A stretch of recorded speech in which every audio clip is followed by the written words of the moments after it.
What's up, everybody from Waco Tank State Park? Dude, all I can say is this site was awesome. But we gotta leave. We're headed over to Davis Mountain State Park. It's our furthest drive of the trip. We gotta drive like 3 hours. So let's get to driving.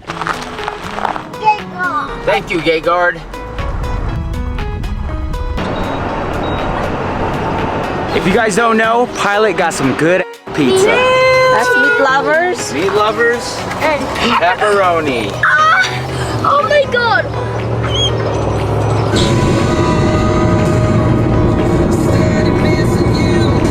I don't know if it's all over Texas, but everywhere we drive, we always see these little ramadas with picnic tables with barbecue grills.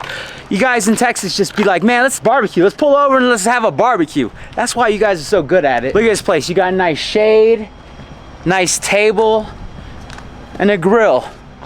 And on top of that, you got this awesome view. All right, back on the road. We just made it to Davis Mountain State Park, located in Fort Davis, Texas. We are right here.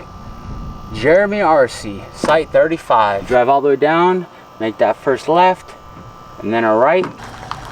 We just made it to our campsite here at Davis Mountain State Park, site number 35. And like always, let me show you guys around.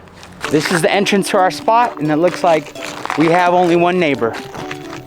And this is our spot right here. Over here where Rain's at, we got a picnic table and we got electricity.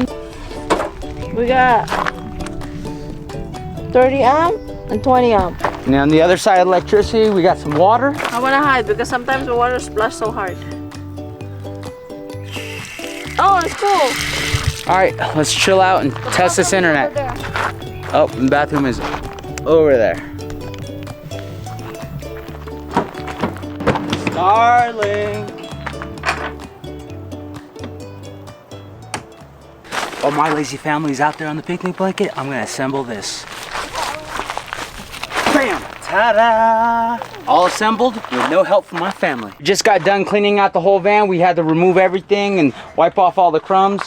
Pile of junk right here. The tent over here is full of more stuff. Kids are over here playing Legos on their iPads.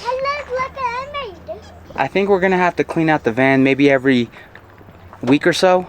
It's nice though, not having a lot of stuff and just emptying it out, cleaning it up and putting it back, and then seeing all the stuff you have and seeing all the things you don't need and stuff you need. Look. Teamwork makes the dream work. That ants are an example of teamwork. Okay? Look, yeah, see, They're taking that cookie crisp back to the house. back to the queen. But I don't. We got a leaf. But it's too late to eat that. So let's just give it to the ants. You're right. Good job.